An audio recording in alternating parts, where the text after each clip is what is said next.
Hello and welcome to Yes You Can channel. In this video tutorial, if your PS5 controller is not turning on and it's flashing orange, I will give you 7 solutions to fix this problem. Let's get started with solution 1. I would suggest replacing your USB-C cable with an original one and see how you get on. So guys, in solution 2, keep tapping the controller hard with the palm of your hand until the controller comes on.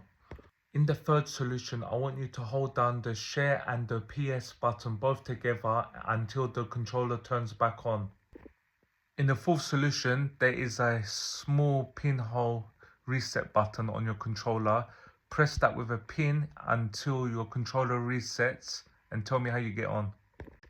So, in the fifth solution, update your system firmware.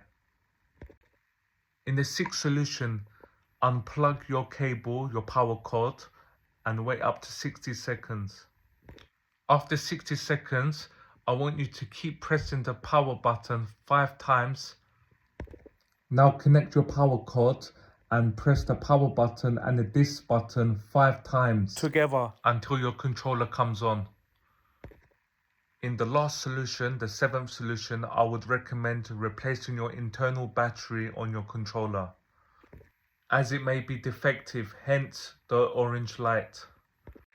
I hope one of these videos has helped you. Please comment below and let me know if one of these videos has worked for you. Please like and subscribe to the channel. I will catch you in the next one. Thank you for watching. God bless.